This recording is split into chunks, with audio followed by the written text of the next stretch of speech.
Let me start with a question. Have you ever felt like your mind had a mind of its own?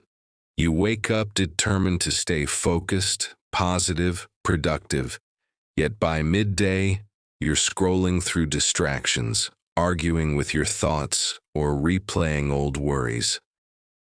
You want peace, but your mind seems to pull you in every direction at once. If that sounds familiar, you're not alone. Every day, billions of minds wake up the same way, restless, noisy, and scattered. But here's the truth. The greatest power any human being can develop is the ability to control their own mind. When you master your mind, you master your life. And the path to that mastery, though not easy, is within everyone's reach. So today, I want to take you on a journey into the most powerful thing you possess, your inner world, and show you how to shape it, calm it, and direct it toward your highest potential. 1. Understanding the nature of the mind. Before you can control your mind, you must first understand it. The human mind is a magnificent instrument, creative, curious, tireless, but it's also like an untrained horse, full of energy, but easily spooked, distracted, or led astray.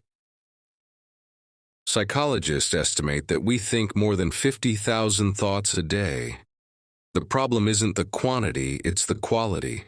Most of those thoughts are repetitive and negative. They're echoes of the past or worries about the future. If you don't consciously guide your mind, it defaults to old patterns. It's like leaving a car in neutral on a hill. It rolls wherever gravity takes it. The mind has two primary parts, the conscious and the subconscious. The conscious mind is your awareness, the part that listens, decides, and takes action. But the subconscious mind holds your programming, beliefs, habits, fears, and emotional triggers. This subconscious programming quietly drives over 90% of your behavior. So when we talk about controlling the mind, we're really talking about retraining the subconscious and redirecting the conscious. It's learning how to become the driver of your mental vehicle, not a passenger holding on for dear life. 2. The first step, awareness. Catch the thought before it controls you. Imagine standing by a river, watching leaves float past. Each leaf represents a thought. Some are beautiful, others are ugly. Your job is not to chase every leaf, but to witness them passing by. That's awareness. The first step in mastering your mind is noticing what it's doing. Self-awareness turns unconscious thought into conscious choice. Every time you become aware of a destructive thought, self-doubt, anger, envy, you weaken its power over you. Here's a simple but profound truth. You are not your thoughts. You are the watcher behind them. Most people live trapped inside their thoughts, believing everything their mind tells them. But when you step back and observe, you create space, and in that space lies freedom. Try this. The next time your mind says, "I can't do this," don't argue or obey. Just pause and say internally, "Interesting, my mind just offered me that thought." The moment you observe instead of react, your power begins. Taming the inner voice, the art of self-talk. If you spoke to others the way you sometimes speak to yourself, would you have any friends left? Your internal dialogue shapes your mental world. Self-talk can build you up or tear you down. Successful athletes, entrepreneurs, and leaders all practice intentional self-talk. They train their minds to speak in possibility rather than limitation. Replace "I can't" with "I'm learning." Replace "this is impossible" with "I haven't found the way yet." Replace "I always fail" with "every setback teaches me." Words are commands to the subconscious. The more you repeat them, the more your subconscious believes them. That's why daily affirmations and positive language aren't cheesy. They're psychological reprogramming tools. Think of your mind like fertile soil. Whatever you plant grows. If you plant seeds of doubt, weeds will take over. But if you plant seeds of permission, action, and growth, something beautiful begins to bloom. 4. The power of focus. Steering mental energy. Focus is the steering wheel of the mind. Wherever your attention goes, your energy flows. Losing focus isn't the problem. It's not returning to focus that hurts you. In the digital age, distractions are everywhere. Notifications, messages, endless scrolling. Each moment you spend reacting is a moment you give your mind away. The modern world profits from your attention, but your happiness depends on reclaiming it. How do you regain control? Practice single-task attention. Choose one thing to focus on at a time and give it your full presence. When your mind drifts, and it will, gently bring it back, over and over. That's focus training, and like any muscle, it grows stronger with repetition. Meditation is the gym for mental control. You don't meditate to have no thoughts. You meditate to learn how to notice and redirect them. 5 minutes a day of stillness can retrain years of scattered thinking. Remember, a calm mind is a powerful mind. Turbulence doesn't destroy you, it distracts you. Calm your inner waters, and you'll see clearly once again. 5. Emotional control. Turning reaction into response. Thoughts trigger emotions, and emotions in turn influence thoughts, a loop that can either serve or sabotage you. Emotional mastery is not about suppressing feelings. It's about understanding them before they take the wheel. Imagine anger rising during an argument. The instant you feel it, take a slow, deep breath. In that single breath, you create distance between stimulus and response. Every emotion is a messenger. Anger says something feels unjust. Fear says something needs preparation. Sadness says something meaningful was lost. If you greet emotions with curiosity instead of resistance, they pass through you more quickly and leave behind wisdom instead of damage. Your emotions are not your enemies. They are signals. Control begins not when you silence emotion, but when you understand it. 6. The discipline of thought. Training the mental athlete. Mental fitness requires the same discipline as physical health. Just as you train your body in the gym, you train your mind through daily reps of mindset habits. Habit 1. Start the day with intention. Before touching your phone, take a moment to set the tone. Ask, what kind of person will I be today?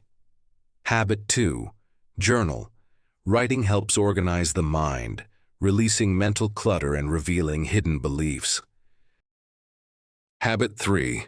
Practice gratitude. Each night, list 3 things you are thankful for. Gratitude shifts your brain's default mode from scarcity to abundance. Habit 4. Guard your mental diet. Just as junk food harms the body, junk media harms the mind. Be selective about what you consume. Selective about what you consume. Follow those who uplift, read what expands, listen to what nourishes. Controlling your mind is not about perfection, it's about direction. As long as you're turning the wheel toward growth, you're moving in the right direction. 7. The inner battlefield. Overcoming self-sabotage. Even when we know what's good for us, we don't always do it.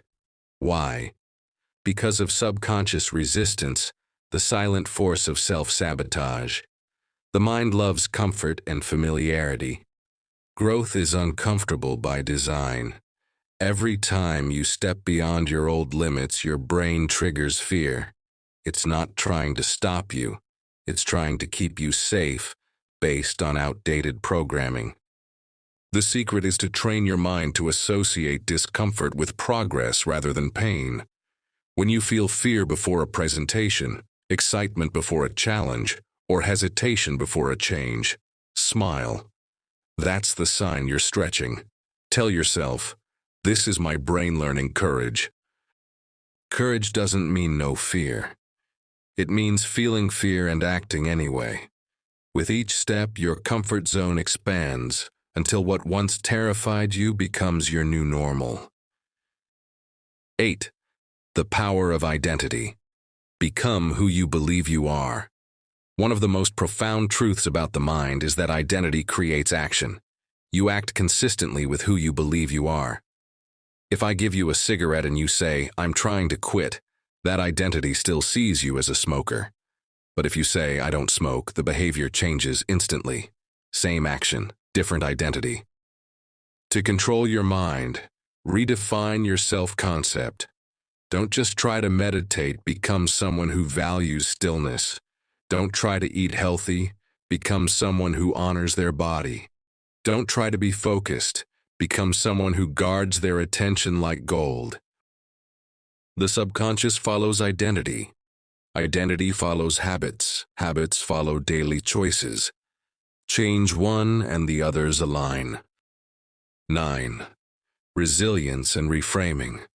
When life tests your control, no matter how well trained your mind, life will test it with rejection, loss, uncertainty. Mental control doesn't guarantee no storms. It teaches you how to sail through them. When adversity strikes, two people can face the same event yet experience opposite realities. The difference? The story they tell themselves. You can't control all circumstances, but you can always control their meaning. Ask, what lesson is this teaching me? Or, how can this make me stronger? Every challenge carries a seed of growth if you choose to see it. Even great leaders, athletes, and innovators have moments of doubt. What separates them isn't invulnerability, it's recovery. They know how to fall, reflect, and rise quickly. Mental control is not a fortress. It's flexibility, the ability to bend without breaking. 10. The quiet power of presence.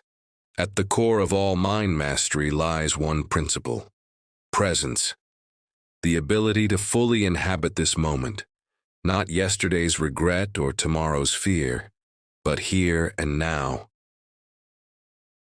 When you are present, anxiety loses its grip because it lives in the future. Regret fades because it belongs to the past. The present is the only space your mind can truly be free. Try it now. Take a breath. Feel the air move through you. Notice the sounds around you. For this instant, there is no pressure, no story, only awareness. That is control, not force, but freedom. Training presence means returning again and again to this moment. It's your mental home. Whenever you get lost, come back here. 11. Leadership through mind control. When you control your mind, you don't just change your own life, you influence those around you. A calm leader inspires trust. A focused thinker creates clarity. A grounded heart spreads peace without speaking a word. The world doesn't need more noise. It needs people who can remain still in the storm. When you master your inner world, you become an anchor for others struggling in theirs. Every breakthrough in history, from scientific discoveries to social revolutions, started in someone's mind. A single controlled, disciplined, and courageous mind can alter the course of humanity. 12. The ongoing journey. Let me be clear, controlling your mind is not a one-time victory. It's a lifelong practice. You will stumble, you will stray, and that's okay. The goal isn't to shut down your mind, it's to befriend it, to make it your ally instead of your master. Build a relationship with your inner voice. Listen to it, challenge it, guide it. Over time, you'll find that the chaos quiets, the fog clears, and peace becomes your natural state. You'll start leading your thoughts the way a seasoned musician leads an orchestra, deliberate, harmonious, and powerful. So, as we close, I offer you 3 questions to carry with you. 1. Who is driving my mind right now, me or my conditioning? 2. What thought pattern do I need to retire today? 3. And what new belief will I choose to plant instead? Remember, your mind is the most advanced technology on Earth. Learn to program it and you can build anything: a career, a family, a legacy, a life worth living. Every transformation begins inside. You don't have to be born disciplined or fearless. You just have to start noticing, choosing, and repeating. Because in the end, the person who masters their mind masters their destiny. So breathe deeply, stand tall, and take back the reins. The mind is powerful, but you are more powerful still.